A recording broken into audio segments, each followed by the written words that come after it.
in the Senate, while those in support of the population-based revenue allocation formula argue that it will ensure that cash-starved counties currently not covered by the Equalization Fund benefit. Those opposed to the proposal say it will deprive expansive and historically marginalized countries of the much-needed development funds. The population-based revenue allocation formula recommended by the Commission on Revenue Allocation has proved the elephant in the room as the political class struggle to balance between the needs of their people and the political capital. Hours to the highly awaited Senate sitting that could seal the fate of counties in the new revenue allocation formula, a section of the political leaders drawn from Kilifi County want the proposal shot down, claiming it will deprive expansive and historically marginalized counties of much-needed development funds to put them at par with the developed regions.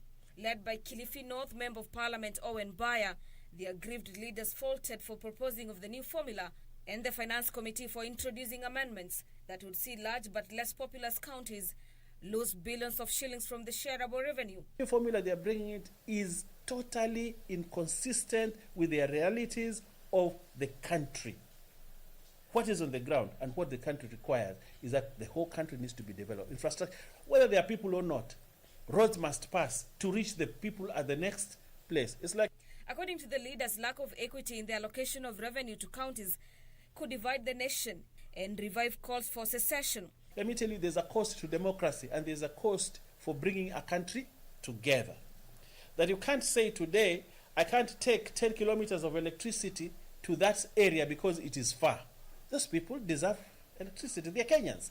So you can't say you can't take water to Ganze. Why? Because there's no population in between. You know, there's land mass. Land mass must be a factor in the formula. The bigger the county, the more money it requires to put infrastructure. And we are all together as coastal leaders to dispute the formula that is being used to allocate revenue for counties. We are asking the Senate to sit down and review whatever formula that is being used to deny revenue for the coastal counties. Sentiments echoed by Kilifi County Assembly Deputy Speaker Stanley Kenga, who called on the Senate to be considerate and ensure that counties in the arid and semi-arid lands were well funded to enable them get the much-needed infrastructure such as hospitals.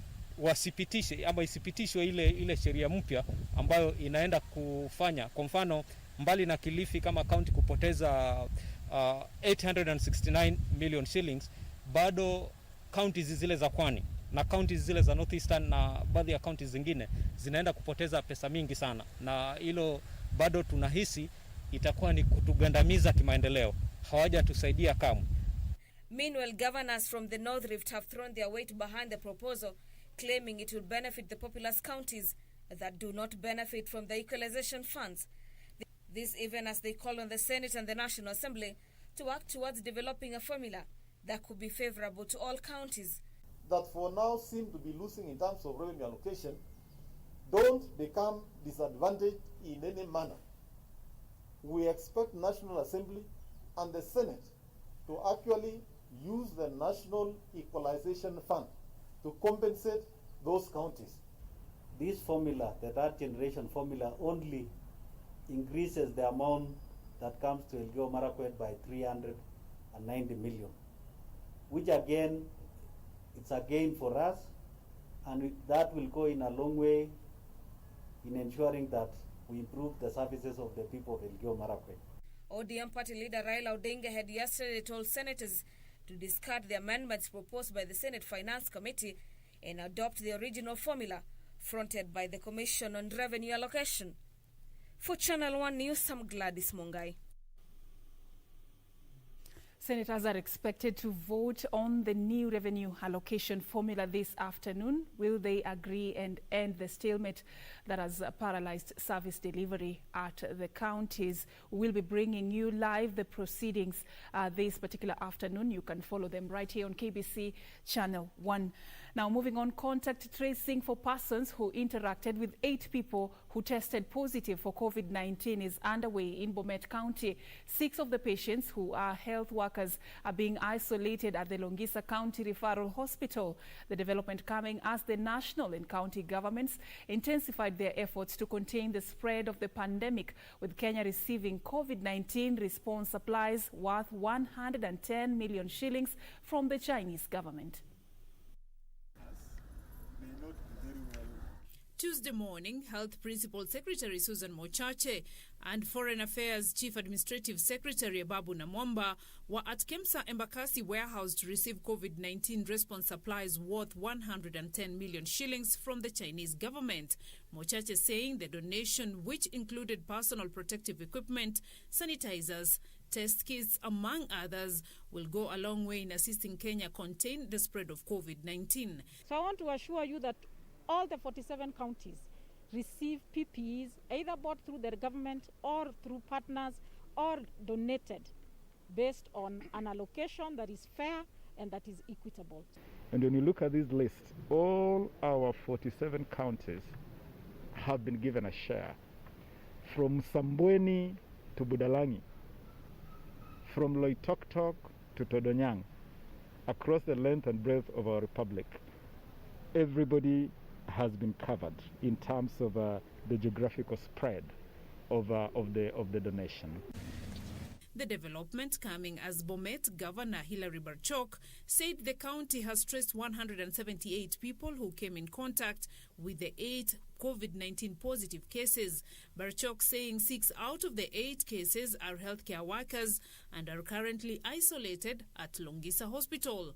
Let us not panic.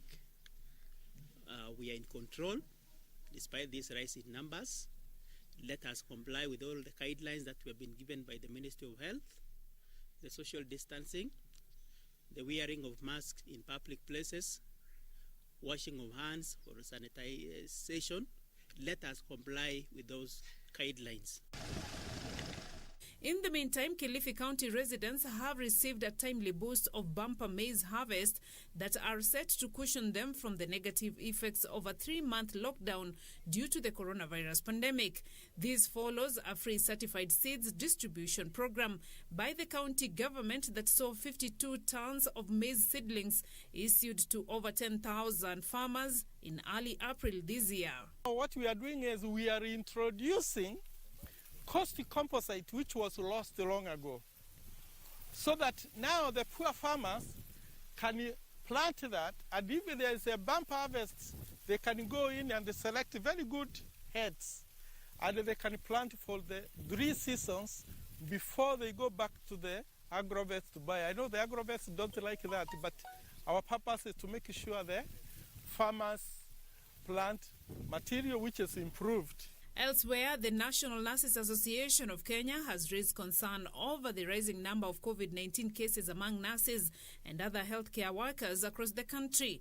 The association calling on the national and county governments to provide healthcare workers with adequate quality personal protective equipment, proper training on managing COVID-19, adequate psychosocial support, employment of more healthcare workers in all the 47 counties, as well as payment of healthcare workers' allowances in time. Meanwhile, the Kiambu Bar Owners Association say the directive by President Uhuru Kenyatta barring restaurants and eateries from selling alcoholic beverages could have far-reaching implications. Kama wafanyabiashara wote ni wa baba mmoja wa taifa la Kenya, Uhuru Muigai Kenyatta. Hakuna wakati unaweza sema watoto 9 waende wakacheze, lakini huu mmoja ufugie ndani. Hiyo utakuwa haufanyi haki kwa watoto wako. Sisi kama wafanyi biashara, biashara yetu ya bar peke yake ndio imefungwa. Zile biashara zingine zinaendelea. And a Form 1 student from Mwingi has touched the hearts of many after using her pocket money to buy and donate sanitary towels to other needy girls from Mwingi town. Tracy Kanine, a Form 1 student at Alliance Girls High School, donated sanitary towels to over 40 needy girls who reside within the town. Niliona habari kwa mtandao na pia kwa televisheni, na ndio nikaona wanafunzi wenzangu wanasumbuka, na nilikuwa na pesa kidogo nilikuwa nimebakisha, ndio nikaona nitumie kuwasaidia. Beatrice Gatonyangetich, Channel 1 News. Thank you, Gatonye, for compiling that report from across the counties. Now staying on what is happening across the counties, we now want to take you to Mombasa County. Joining us now live is Michael Mwandiga for an update on what is happening when it comes to the COVID-19 containment measures in the coastal region. A very good afternoon, Mwandiga. What is the latest development when it comes to the flattening the curve in the coastal region?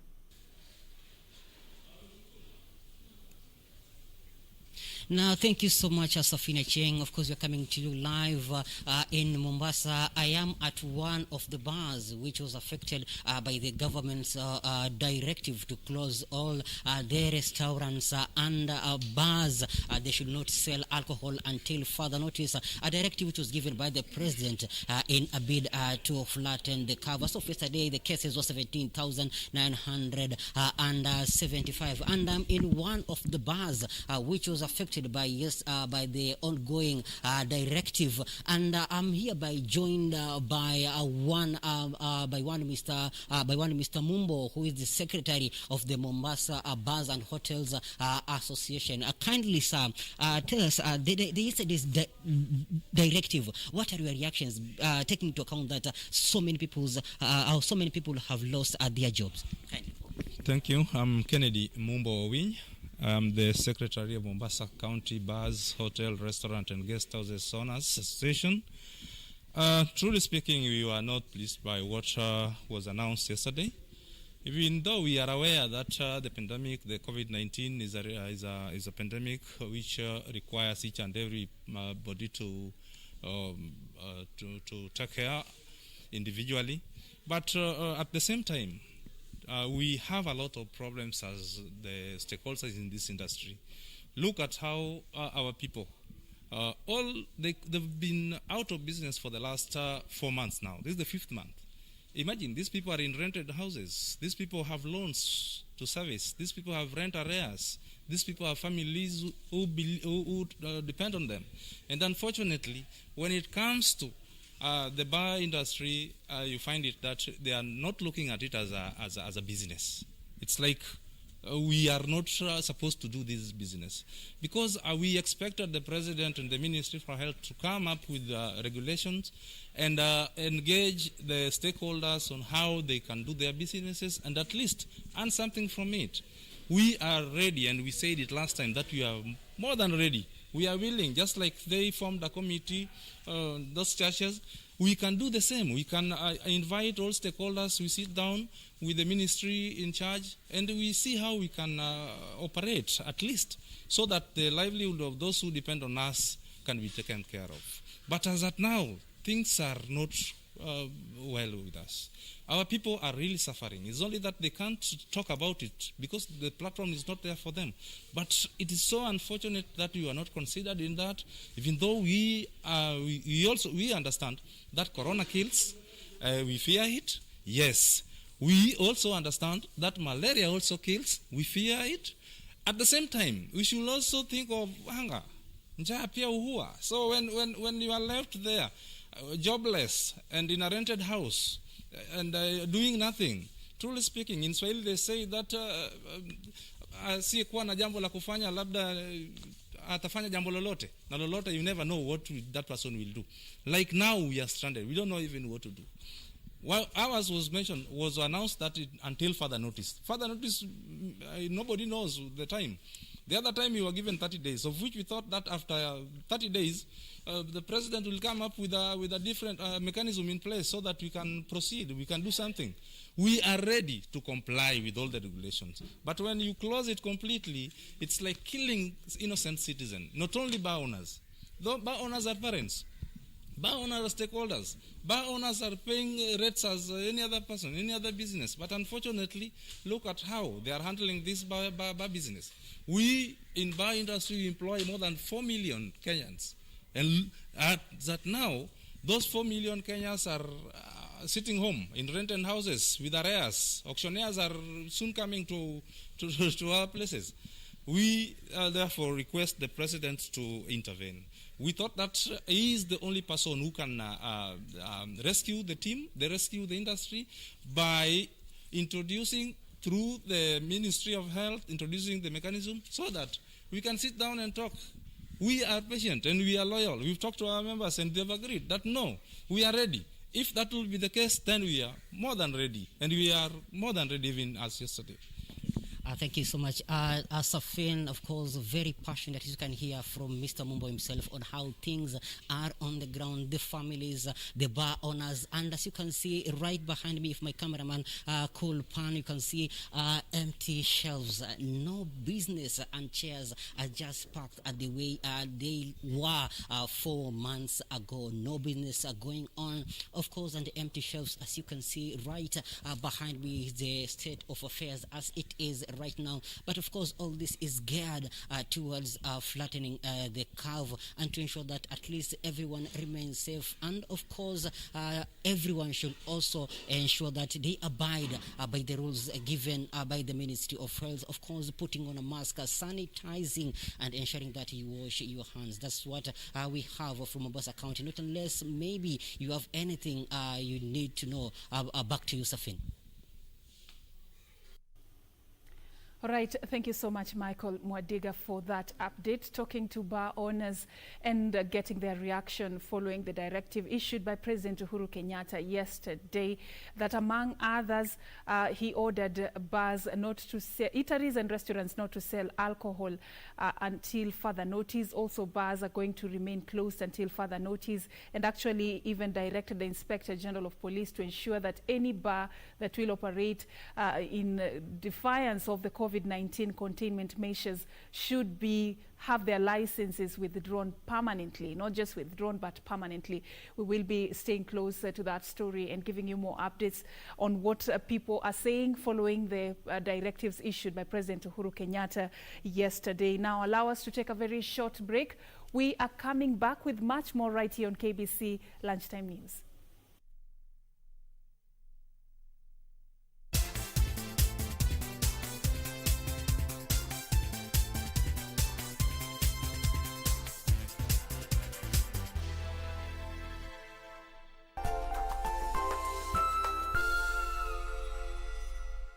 When the world changed, it made us go back to the simple joys and love the little things even more, like serving up your best, eating together, and sharing more. Now, we'll take nothing for granted and always remember to taste the simple joys.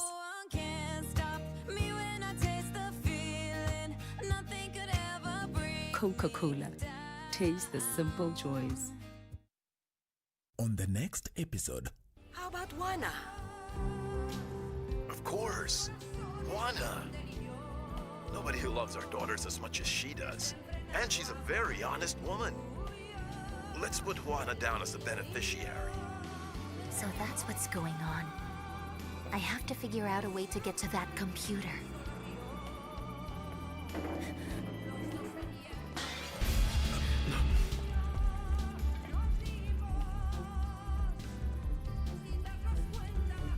What are you doing, Sophia?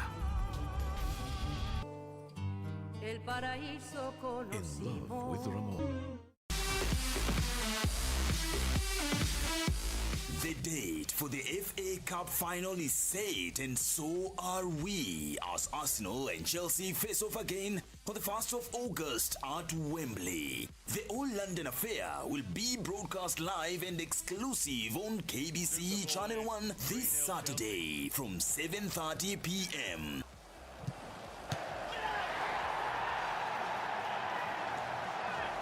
Cesar Azpilicueta again for Giroud. Oh, and it's found a way through. Heads up. It is a showdown worth your wait.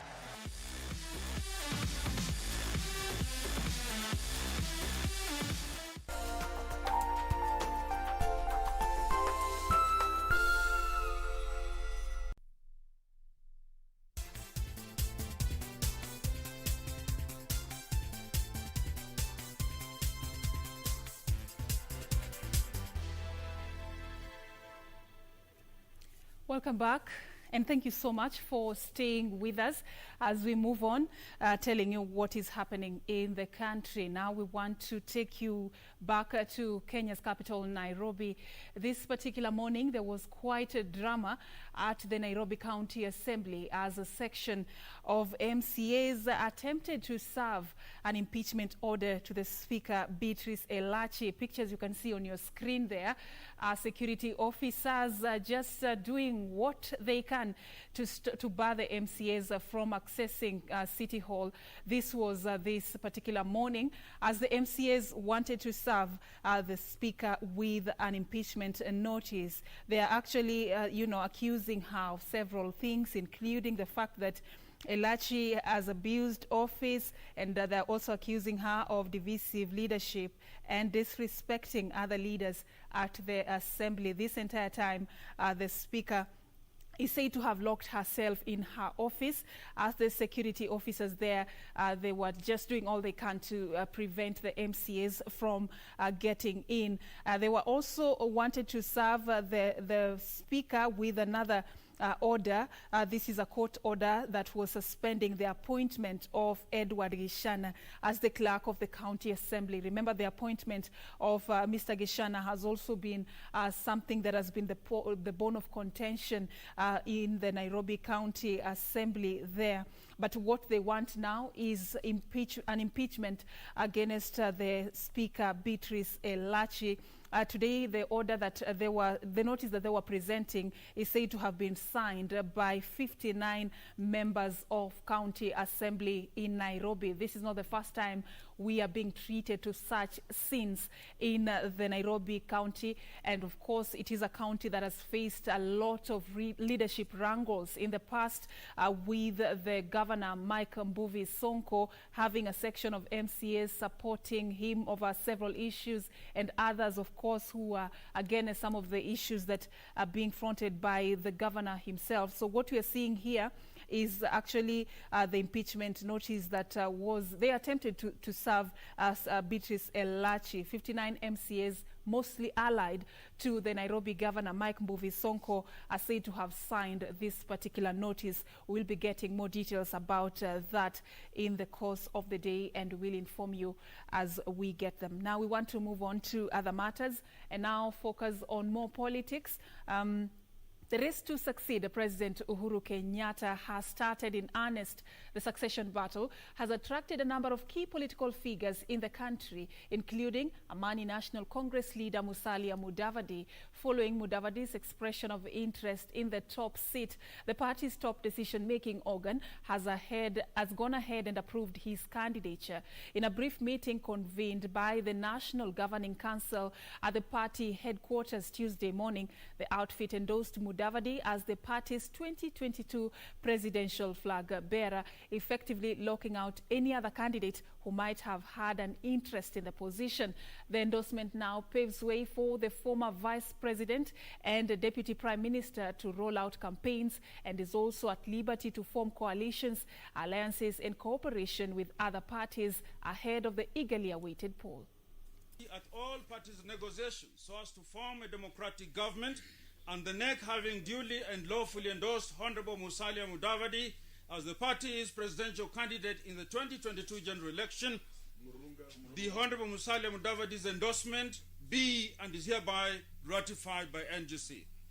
It is now therefore official that the highest organ of the party that makes a decision of this kind, the National Governing Council, has now endorsed and given His Excellency Musalia Mudavadi the mandate to go out there whenever it is that the elections will be, to begin soliciting for votes and for support from Kenyans as he leads the party towards the year 2022 as the presidential flag bearer. Therefore, there will be no other contenders for the ANC presidential party ticket, because now that is a closed chapter. Having considered, debated and concluded that strategic positioning of ANC party requires the party leader to seek, identify and reach out to political partners and NEC having so considered and resolved to empower the party leader, working with NEC to seek, consider, negotiate and enter and or leave any coalitions, alliances and cooperations with other parties willing to work with ANC both ahead of or after the 2022 general election. The resolution by NEC be and is hereby ratified by this NGC.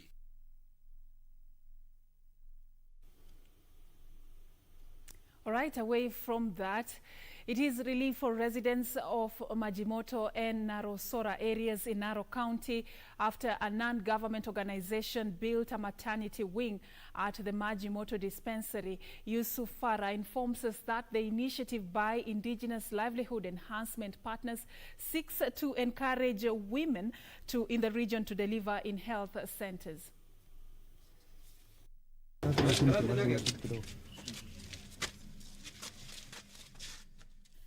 Samson Uhuru Mobisa, who was mentally ill leading to his early retirement in 2013, needed funds for an operation following an accident. The family claiming that the cumulative unpaid salary excluded from the terminal benefits for the former police officer was estimated at over 3 million shillings. According to his son Douglas Okongo, efforts to access the money had not bore any fruits as the family was being taken in circles. Okongo said the family had documentary evidence indicating the uncollected salary was being remitted to the police headquarters by the office of the OCPD Molo. The son disclosed that at one time they went to the police headquarters accompanied by their sick father and were paid 450,000 shillings as part of the unpaid salary. Ila wakati alikuwa kazi kutoka 1999 mshahara wako ulikuwa unakuja station unarudi Nairobi. Unakuja station na narudi Nairobi. Next of kin aliandika mama yangu, lakini mama yangu 2000 alikufa. Sasa hakuna mtu alikuwa anapokea ile pesa. Imekuja ofisi yako kwa anafungua banki ile pesa ingie ndani. Imekuja for around 13 good years. Sasa hiyo pesa nimejaribu kufuata tusaidie na document zote niko nazo hapa. Kwa sababu ile mshahara ulikuwa unakuja unarudi Nairobi. Kuingia ofisi ya wakubwa naenda huko wananiambia kaa hapa. Siwezi ingia ofisi ya mkubwa nione mkubwa nimweleze shida yangu iko na hivi na hivi na hivi na hivi. The family's petition to the Independent Policing Oversight Authority on May 13th, 27 on the issue saw them being referred to the National Police Service Commission. For Channel 1 News, I am Emily K. Badi. All right, that report by Emily K. Bade actually is about the family of a retired and ailing police constable from Kisii County who have petitioned the National Police Service Commission to release the terminal benefits for their father. According to the family, the salary of Samson Mobisa was being remitted to the police headquarters for 13 years without reaching its intended beneficiary. Now, I want to rerun that story for you. In Narok County, it is relief for residents of Majimoto and Narosora areas in Narok County after a non-government organization built a maternity wing at the Majimoto dispensary. The initiative by Indigenous Livelihood Enhancement Partners seek to encourage more women in the region to deliver in health centers. Yusuf Farah tells us more. It has been trying times for residents of Majimoto in Narosora area in Narok County, with expectant women forced to walk for long distances to access health services, with most forced to deliver at home. The poor state of roads in the region only acting to complicate matters for the rural community. Na wanapitia pori ambao kuna wanyama wa aina tofauti ambao wanahatarisha maisha yao, na zaidi ya 70% ya mama wanazalia nyumbani. An initiative by Indigenous Livelihood Enhancement Partners, a non-governmental organization operating in the region that saw a maternity wing installed at Majimoto dispensary, coming as a welcome relief for expectant women in the area. Hii ni kazi nzuri kwa sababu wamama wa Narosora Majimoto ward wameumia kwa siku mingi, lakini siku ya leo Mungu ametukumbuka, tumepata nyumba ya kujifungua.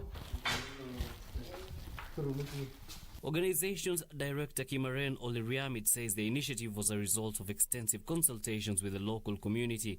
Mambo ya afya, haswa afya inayohusu uzalishaji ama mahali ya mama kuzalia maternity, ni jambo hoja nzito sana kwao. The facility will, beside encouraging expectant women to deliver in hospitals, reduce the risk of maternal deaths as well as transmission of HIV. Tulikuwa tunasalia nyumbani kwa sababu transport ni mingi ya kwenda Narok ama Wasongiro, lakini kwa sasa tunashukuru Mungu kwa sababu tunaenda karibu sasa kujifungua na tuko na maternity mzuri. This even as area residents challenge the county administration to equip the health facility with requisite human resource. Na ninatumai kwamba hii ni hatua moja baadhi ya nyingine ambayo tutafanya kama ILEPA na washika dawa wengine pamoja na serikali ya kaunti na ya kitaifa, ili tuhakikishe kama vile mama wa taifa Mrs. Margaret Kenyatta, hiyo Beyond Zero na jukumu lake ya kuhakikisha kwamba kina mama wanazaa mahali pazuri na afya, tunaungana naye kutimiza hayo ndoto. Yusuf Farah, Channel 1 News. Police in Kakamega County have launched investigations into the mysterious death of a man whose lifeless body was discovered at his house by family members. The family of 40-year-old Jackson Adriano, they say that their kin was in good health when he retired for bed and were taken aback when they found him dead in the morning. Hakuwa na neno, kijana ule tuko karibu sana na yeye. Angekuwa na jambo libaya angenieleza, mama niko ABCD. Si kijana wa kujificha, hapana. Kama kitu imemdhuru ananiambia tu, mama ni hivi na hivi na hivi na hivi. Lakini kwa mshangao, nimeshangaa sana kumpata. Njora ameanguka chini, amelala na amefariki, mpaka nimeshangaa sijui ni nini. Huyu kijana ameshinda tu vizuri jana. Nimesutukia tu kwamba asubuhi amekufa na sijui kitu gani kimeua. Siwezi danganya. Hata nimekuja hapa nikasema. Tulikutana naye kwa njia nikienda. Akaniambia hana sigara. Jana ndio siku yangu ya mwisho, ndio nimemuona amekuwa marehemu.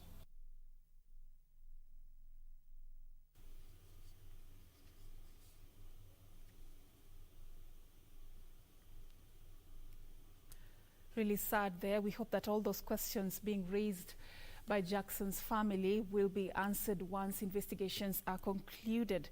Now, the county government of Nyandarua has initiated a partnership with a local real estate company in a bid to transform the region's tourism and investment potential. In the deal, Governor Francis Kimemia's administration will lease or buy homes belonging to Happy Valley Homes for use, given that the facilities are seen as pivotal for tourism. Nyandarua County will partner with the owners of the former Happy Valley Homes in an effort aimed at attracting tourists and investors to the county. Speaking while taking the Australian ambassador to Kenya, Alison Charters, on a personal tour of one of the homes in Kipipiri in Tigoni, where between 1959 and 1961 her father Michael Charters worked as an assistant farm manager of an Italian settler down the foot of the Kipipiri Hills. County CEC in charge of tourism and wildlife Mika Wanjiru observed that once the historical homes are renovated, they will serve as some of the tourist sites and also offer crucial historical information for future generations. We have started with the Kinyawe one because we really want to rehabilitate that house so that persons like Ambassador can come and reconnect with their history. We have started with that, and we want to make it a museum. We'll keep the history there so that whoever comes to this county will be able to read the history of Happy Valley Homes, will be able to reconnect with their history, and they will be able to see where their grandparents, where their parents lived. Okay. For the visitors. Okay. Yes.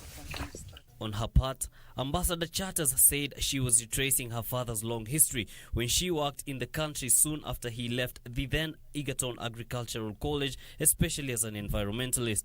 The county government intends to market these facilities nationally and internationally to create a tourist circuit that will interconnect Nyandarua County and other neighboring counties. We had Americans here, we had Germans here, we had people from Norway, we had people from Denmark, we had people from Canada, we had people from almost every part of the world. So one of the ways to bring tourists to this county would be to reconnect with their descendants, because they are here, they are scattered all over the world. So I'm very excited to have come with Australian High Commissioner to Kenya, and I'm sure a lot of other ambassadors, a lot of other descendants will come and look for their roots. Yusuf Farah, Channel 1 News. The global death toll from the coronavirus pandemic has surpassed 650,000, with nearly a third of these fatalities recorded in Europe. The United States has the most deaths with over 150,000, followed by Brazil, Britain, Mexico, and Italy. So far, an approximated 16.6 million people around the world have been diagnosed with the coronavirus. This is according to data from Johns Hopkins University. Since the first reported case in China, the coronavirus has killed over 656,000 people and infected 16.6 million. The third state of affairs seen in the latest figures, with more than 100,000 deaths recorded since July 9th, while the global toll has doubled in just over 2 months. According to data from Johns Hopkins University, the United States has the most deaths with over 150,000, followed by Brazil with 87,737, Britain with 45,759, Mexico with over 44,000, and Italy with 35,112. Meanwhile, the World Health Organization says travel bans cannot be kept up indefinitely and are also useful when combined with a wide range of other measures to detect and break chains of transmission. The agency said this even as Lebanon has reimposed severe COVID-19 restrictions for the next 2 weeks, shutting places of worship, cinemas, bars, nightclubs, sports events, and popular markets after a sharp rise in infections. Vietnam has also locked down its third largest city for 2 weeks after 15 cases of COVID-19 were found in a hospital. Public transport into and out of the central city of Da Nang was cancelled. And amid fears of fresh spikes, Belgium is tightening restrictions. From Wednesday, Belgians will be allowed to see a maximum of 5 people outside of their families. This development coming as Germany will make coronavirus tests mandatory for travelers returning from high-risk areas. Neighboring France has also ordered night curfews for beaches in Cubanon after a cluster of cases emerged in the Brittany resort last week. Meanwhile, United States President Donald Trump said some states should loosen coronavirus restrictions, even as medical experts urge the country to shut down. The U.S. has reported nearly 4.4 million cases. China recorded 64 local cases on Monday, the highest number for a second straight day since it brought the virus largely under control in March. In Africa, Nigeria has announced secondary schools in the country, which are shut due to the coronavirus pandemic, will reopen next month. Students will have 2 weeks to prepare for the West African examination due to start on August 17. Globally, over 10.2 million patients have recovered from the contagion. For Channel 1 News, I am Emily K. Buddy.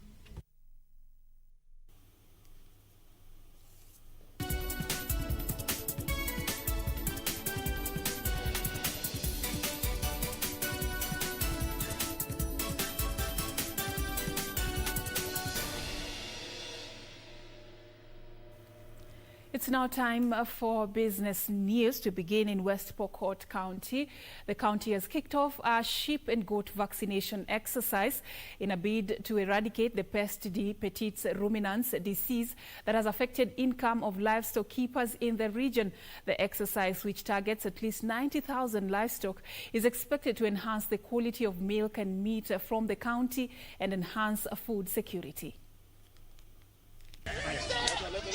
Despite being a pastoral county, West Pokot still ranks lower when it comes to annual meat production, according to data from the Kenya Markets Trust. In 2017, the county slaughtered 3,019 livestock, comprising cattle, goats, and sheep, out of 2.5 million livestock slaughtered during the period. The lower production has been attributed to, among other factors, the peste des petites ruminants disease that was first reported in the county in 2007. PPR inatakana kuangamizwa by the year 2032. Na sisi kama kaunti ya West Pokot tumeanza mapema, tunafikiria kwamba labda tuweze kuiangamiza PPR by 2030. In a bid to eradicate the disease, the county has kicked off the vaccination program in North Pokot Ward, targeting 90,000 goats and sheep. County Executive Member for Livestock and Pastoral Economy, Geoffrey Lipale, said the exercise seeks to make the region disease-free and enhance quality of meat and milk to boost income for keepers, thereby cutting reliance on food aid. Matapeli wale wachache ambao wananunua ng'ombe huku kule hapa na pale wakijificha wameweza pia kuteka advantage ya watu wetu wanabiashara. Since PPR disease outbreak was reported in West Pokot County, more than 30,000 livestock are estimated to have been lost.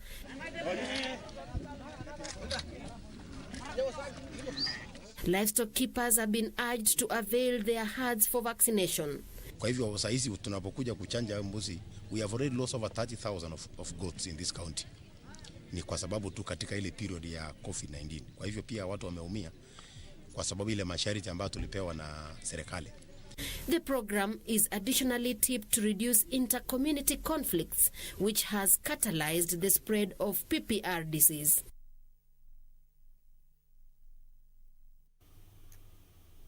And international business news, the latest is that Emirates has become the first airline to offer free COVID-19 insurance as it tries to get people flying again.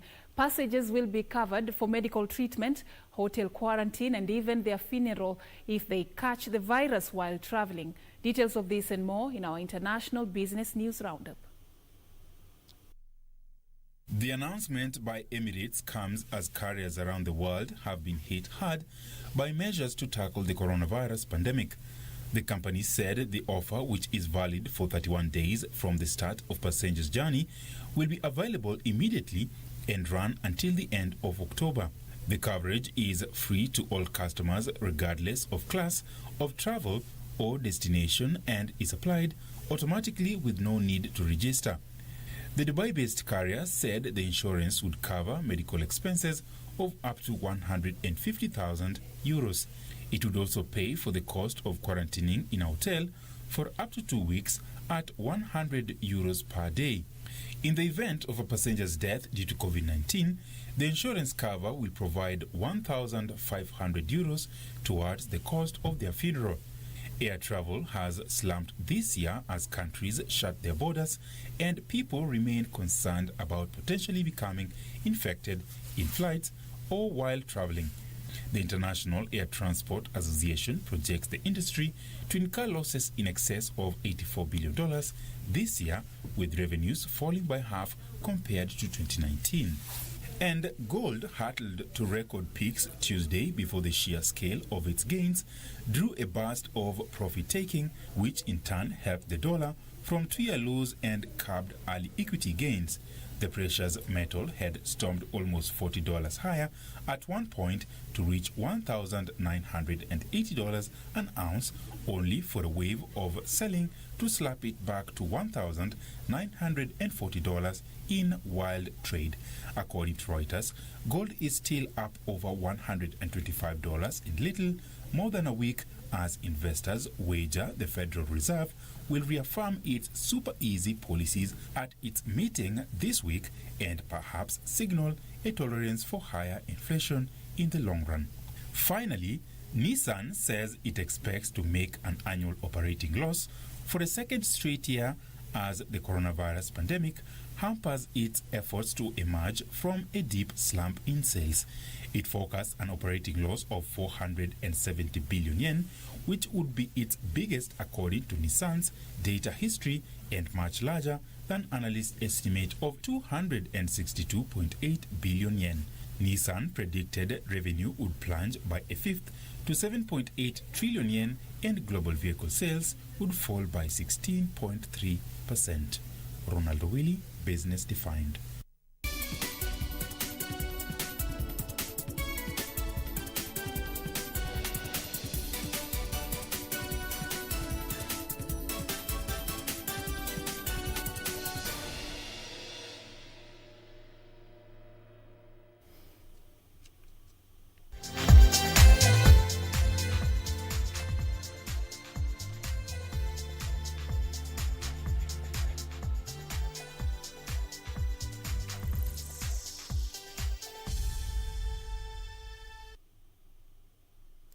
And in the world of sports, injured Paris Saint-Germain forward Kylian Mbappe will miss the UEFA Champions League quarter-final with the Italian side Atalanta in Lisbon on the 12th of August. The 21-year-old sustained an ankle injury during the French Cup final against Saint-Etienne on Friday, ruling him out for 3 weeks. Forward Kylian Mbappe will miss the Champions League quarter-final against Atalanta in Lisbon after he sustained an ankle injury during the French Cup final against Saint-Etienne on Friday. France international Mbappe left the pitch in tears after being fouled by Saint-Etienne defender Loic Perrin in the first half of PSG's victory. Mbappe has been ruled out for 3 weeks and could return for the semi-final on the 18th of August should PSG qualify. The conclusion of this season's Champions League, delayed by the coronavirus pandemic, will consist of an 8-team straight knockout tournament in the Portuguese capital, with the final being played on the 23rd of August. Meanwhile, Manchester City could make Valencia winger Ferran Torres their first summer signing to replace Leroy Sané. Valencia want £40 million for Torres, who has a year left on his contract with the La Liga club, and the 20-year-old Spain international is keen on a move to the Etihad Stadium. Germany forward Sané left City for Bundesliga giants Bayern Munich. City, who finished second in the Premier League, are also expected to target central defenders this summer. Torres may leave just after former Watford manager Javi Gracia has been appointed the new manager of Valencia. 55-year-old Gracia led the Hornets to 11th position in the Premier League, as well as the FA Cup final last season, but was sacked after a poor start to the new campaign. Valencia finished 9th in La Liga this season, having claimed 4th place and won the Copa del Rey in 2018-2019.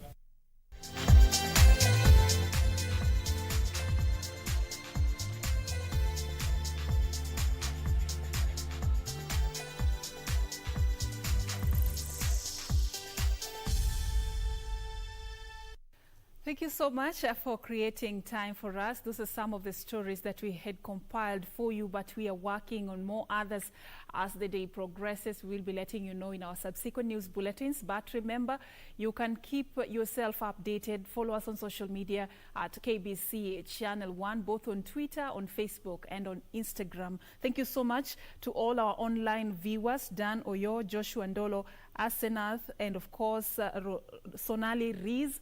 Charles Ogutu, you're watching us from Eldoret, Uasin Gishu County, and Ruth Maio from Bungoma County.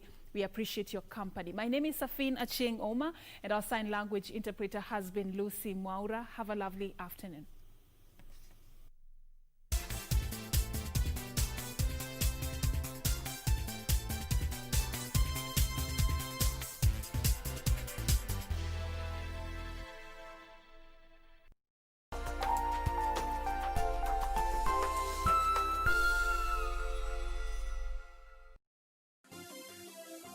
Vera Beauty College. Vera Beauty and Fashion College, with branches in Nairobi, Eldoret, Thika, and Meru.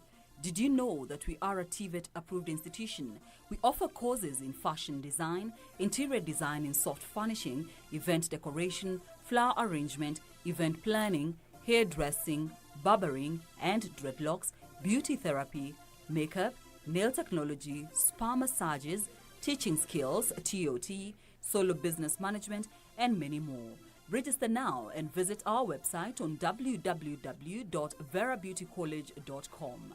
You can also call on 0725 923 550 Nairobi branch, 0728 087 689 Eldoret branch, 0722 22 7428 Thika branch, 0725 000-706 Meru branch. Vera Beauty and Fashion College, a TVET approved institution.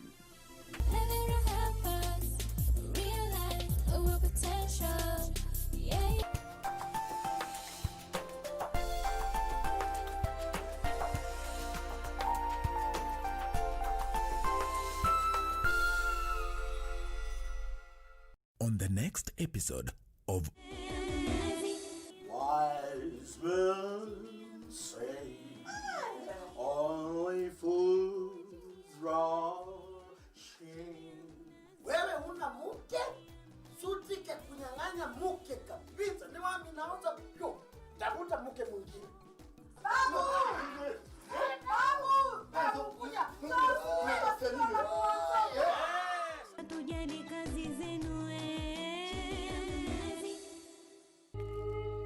wonder where Dharma is, hiding with her son. I have looked for her everywhere. What if she has not left Patliputra? Then what will happen? The more Ashok will grow in stature for your father. And who knows, someday he will grow so big in stature that he is going to topple you. And that will be your end. Hey! Shut up!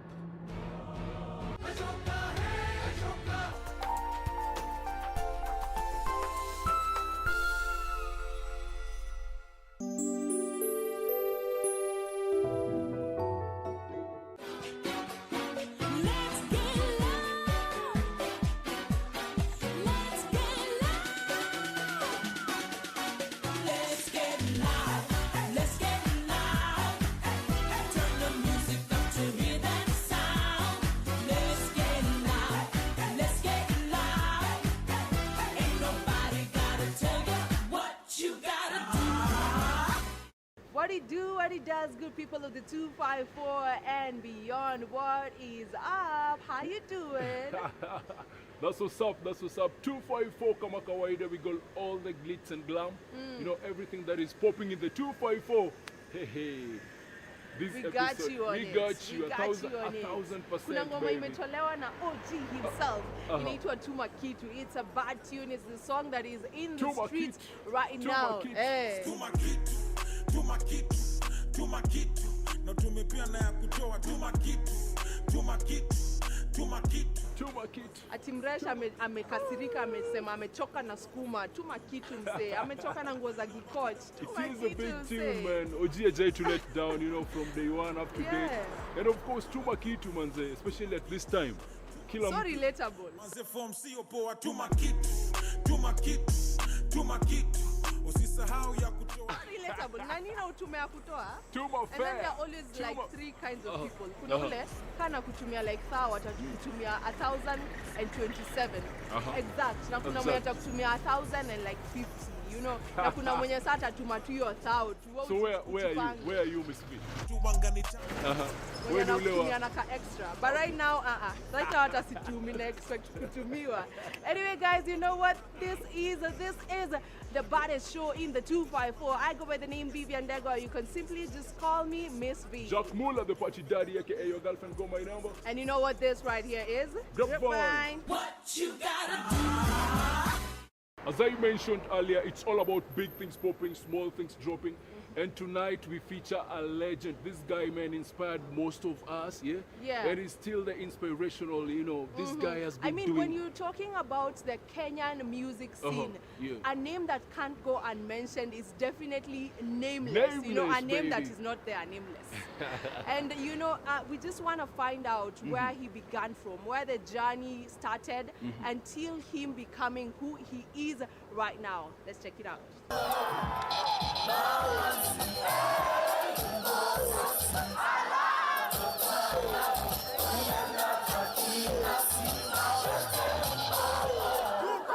When music is mentioned in Kenya, there are names that you cannot leave out of the game, one being David Madenge.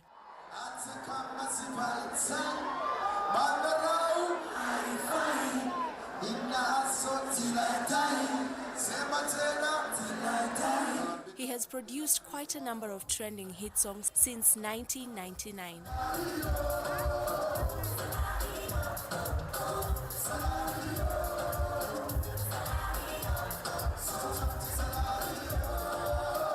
Since his early days in life, David Madenge has shown a great passion for music.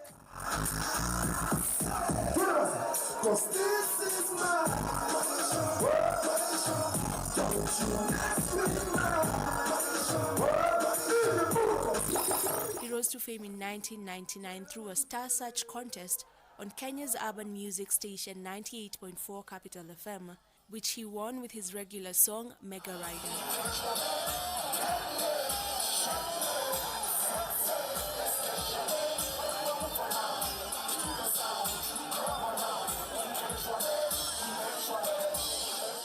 He later recorded the track with producer Ted Josiah, and it went on to be hot on the charts for weeks. This was the turning point in his music career. He went on to sign with Ogopa DJ's label in 2001 and collaborated with artists such as the late Issa on Boomba Train.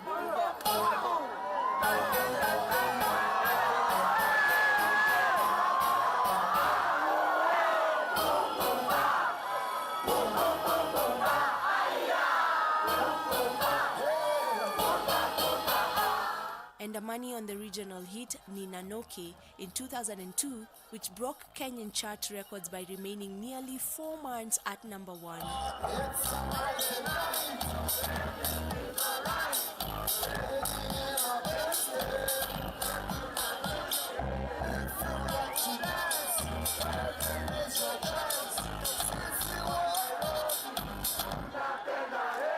In 2010, during the FIFA World Cup, Sony Music was on a hunt for great African music. Coming Home was Kenya's contribution.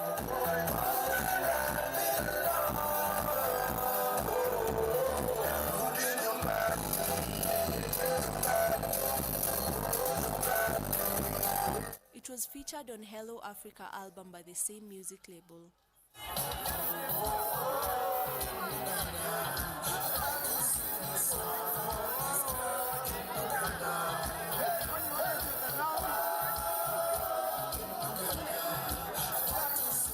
Nameless has endured through the storm and emerged victorious as he watches the industry revolutionize and provide better offers to the artists.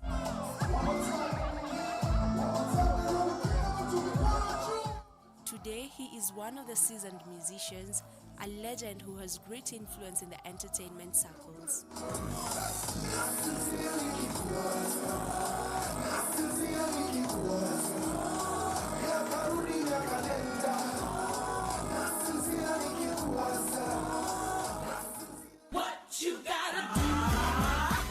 What a journey. It shows that as long as you remain true to what you love, trust you me, it will definitely come to be. Things will work out. That's what's up, that's what's up. Earlier on, Miss V had a chat with one of the best or the biggest, Afrobeat star, Mo Logo. Let's check it out. Joining me right now is a singer-songwriter, a British Nigerian singer-songwriter who does Afrobeats, and he's doing really, really well. He goes by the name Mo Logo. It's okay to let go. I feel your pain. I feel your pain. The bad shit don't take a job up.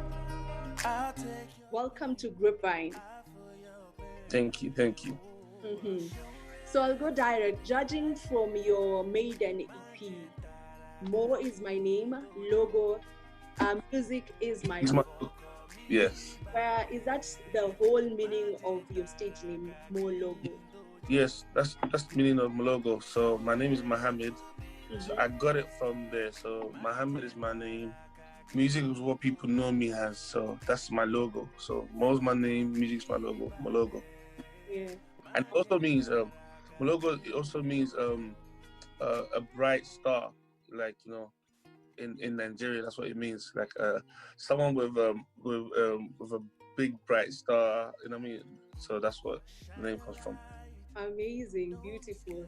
And I'm so sure you know the bright star, just as your name suggests, and you are really starring and catapulting the Afrobeat music in the UK. How has the reception been over there in terms of Afrobeat? It's amazing. Everybody's playing their part. There's loads of us, pushing the agenda. So it's amazing to see that non-Africans are even getting involved. They love the culture. They wanna know more. So I feel like we're doing very well, showcasing who we are.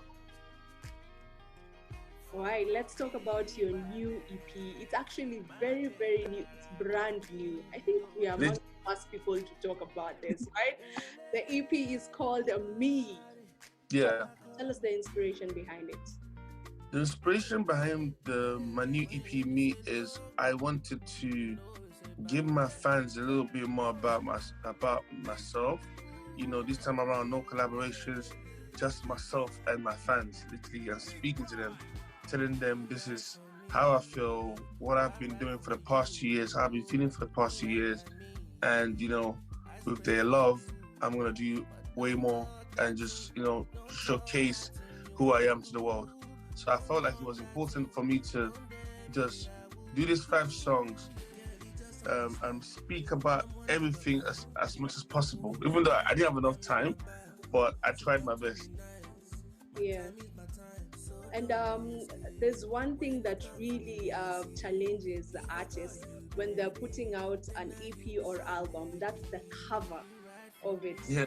So was it the same for you? How long, like, just how did it pressure you to get the cover? Getting the cover done was a bit stressful because I had different ideas. I was like, what am I going to use? What picture am I going to use? I was asking my mom for a picture of me when I was a bit younger to use because I felt like it would work. But my A&R, her name is Tenny Paul, she came up with the idea. She said, you know, why don't you just like showcase yourself in three ways? You know, you as the UK artist, and you as the African artist, and you when you work with the pop artist. So it's me in 3 ways. So that's why the EP is volume 1. So this is volume 1. There's volume 2 and there's volume 3 coming up. So it's me EP in 3 ways. So it's like I have all these different qualities about me, and I'm putting it together in one person. I can see this lockdown is getting people really, really busy, especially artists. So you have, this is volume 1, and you have a volume 2 and a volume 3 as well of the Volume 2 and volume 3 is ready. Okay, so when should we expect them, now that they're already ready? As long I'm waiting for the fans to digest this EP first, and then, you know, I'll bring it out. All right. So you've worked with different producers on this particular project. I'd love to know how was the journey, production journey with each one of them? The production journey with each producer is beautiful because it's literally you know, 3 individuals that are so talented, and you know, they gave me their listening ear to trust where I was trying to take this project to. And I couldn't have done it without them. You know, they gave me something new and the sound to showcase something different. Because this project is different from everything I've done before, and it shows that everyone loved it. Because till this morning, the love I've been receiving, everyone tweeting about it, you know, everybody doing their Thriller videos, you know, the dancers, just shows that they love it, and I'm grateful, really and truly, for, you know, taking this step, this new step, and just showcasing this side of my artistry. Mm-hmm. Speaking of the project being bit different from every other project that you've worked on, I agree on that, because on this particular one, on Me, you have opened up about your intimate experiences you've shared with the masses. Just how was that for you? Like, how did you decide? I know it's quite, you know, it's quite a task to decide to, I'll just pour out my heart. I will tell you about everything concerning Mo Logo. Yeah. I've always been the type of person, not even an artist, type of person to be so open, you know, about my life, about things. This particular subject, it was a bit hard because, you know, when you are going through certain things, you don't want to just put it out there. But I felt like it was right for me to just keep it real and continue keeping it real. So I said, you know what, I'm going to just sing how I want to sing, and hopefully the people will relate and understand why it came out like this. Yeah. Now there's so many other Afrobeat artists. What would you say makes Mo Logo stand out from everyone else? I think what makes me stand out is my vulnerability. You know, I'm so vulnerable in my music. It's like you don't even need to be my friend to understand who I am. Once you listen to my music, you actually understand me fully. And I think it's the way that I combine my English with Yoruba. Like, I don't know, maybe I feel that's the way I do it. It's so, I don't know, even me, when I listen to my song, I'm like, wow, this is amazing. Like, how did he just blend it so well? So I think my vulnerability and the use of the culture and blending the UK sound with the African sound, I think that's what it is. Yeah. And I feel like my melodies are distinctive as well. They are. So I'm not trying to tweet my own on, but yes. You're allowed to. Because whatever you're saying is actually true. So it is what it is. Thank you. Searching for you.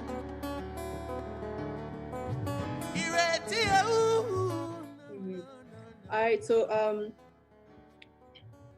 while you were preparing this project, while you were in the studio working on it and all that, what vibe exactly did you have in mind? Like, what vibe did you want your listeners to have listening to this EP? To be honest with you, I said to myself, I'm not going to think about it too much. I knew what I wanted to sing about in the songs, but during the process, I just wanted it to flow. I wanted my spirit to just lead me, just sing and just bring out melody. So for me, it was just more of a feeling for me, making sure that I get the feelings right. If I didn't get the feelings right, we would not be speaking right now because the EP won't be out. So the feeling was very, very important for me. Mm-hmm. This is your 4th EP, right? Yes, my 4th EP. And one would argue, why EPs and not an album?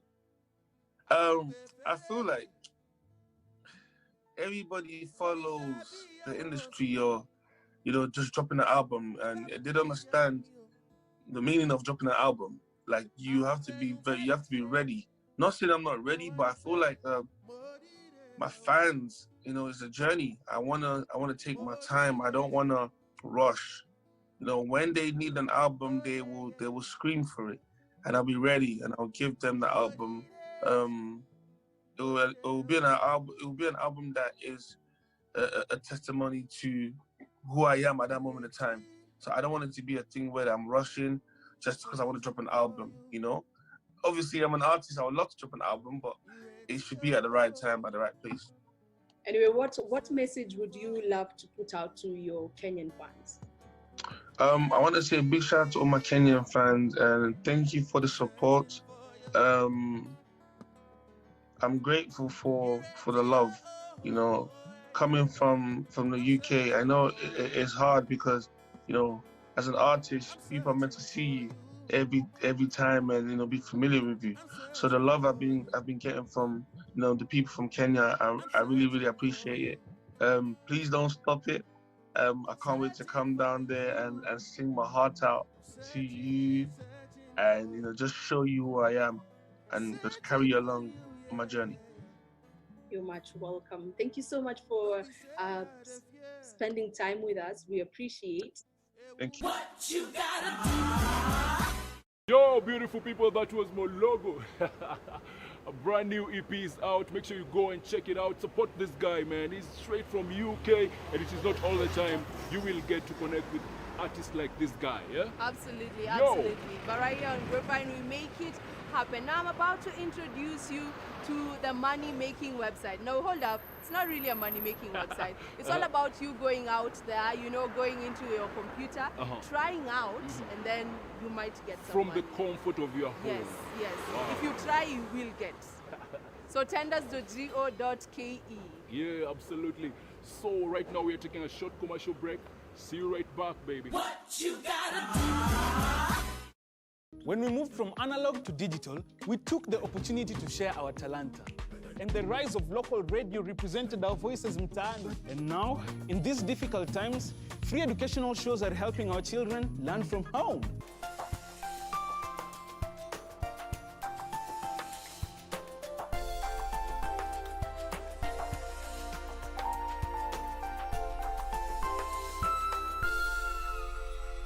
And new ICT and educational platforms are going to make sure that no one is left behind. Mawasiliano kwetu, nguvu kwako.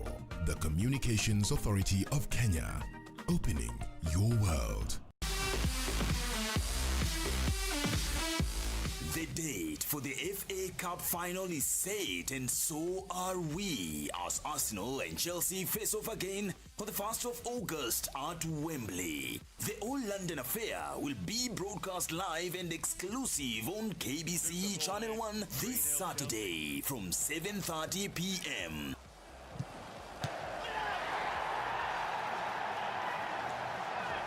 Cesar Azpilicueta again for Giroud. Oh, and it's found a way through.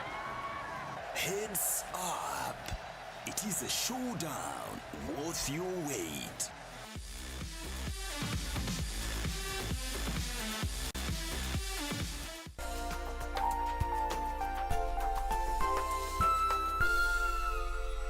What you gotta do?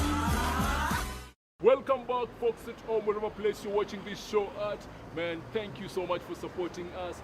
And of course, I believe you're watching this show and enjoying your best life right here on They Grapevine, must be having some fun, because we Grapevine. are having fun.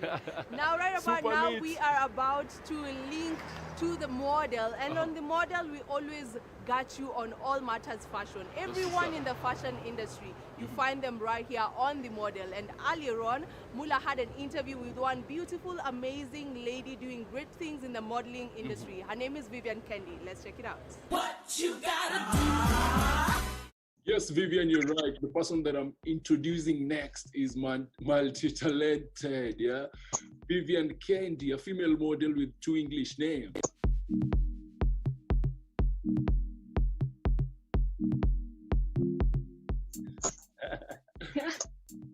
Vivian. Yes. How are you? You? Welcome to Grapevine. Your smile is on point. Thank you. You are multi-talented indeed, and today we are just going to know more about you. Okay. First off, just introduce yourself. Tell us what you do and a little bit about yourself. Okay. I'm a runway and a commercial model. The current runners-up Miss Yowenti Romo. I'm also a designer. I do pageant designs. I've designed various models in their various pageants. So if you're stuck, your categories or wares, hit me up. Wow, that's what's up. So, Miss Kendi, Vivian Kendi. How did your journey start as a model? First, believe me or not, I was a very shy girl. So back in high school, I was not the stage person. I was the backstage person, used to design people, but never wanted to be recognized. So one time I was with my friends, we went for a shoot. Then once the photos were out, everyone was like, you're a model, you're a model. So I was so insecure about so many things, but after that, I came to come in terms with that, and my journey started then in 2017. Wow. From your experience as the first runners-up at UN, yeah? Yeah. What does it take for one to be a model? Would I? Pardon? What does it take for one to be a model out there?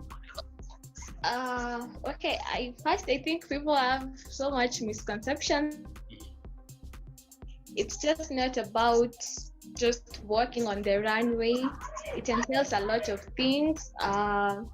First, as it entails beauty with brains, because you have to know how to deal with a lot of things. And to upcoming model, little prayer that comes with modeling, but you must be able to face it. So being fashion as a Miss Yowenti Romo has really built me up to be able to face all the critics and everything that comes up with being a model. What are some of the impact that you can talk about you've achieved after being first runners-up? First, the impact is there'll be people approaching you, and it has given me a platform to be able to mentor young models, young girls, and I'm a big advocate for young talent. So being Pastor Club Miss Yowen Chidoma have given me a chance to be able to attend events and nurture young talent, especially these young children, the kids modeling. Yes, so that is one impact. Also, it has really built up my confidence, because you're just anywhere and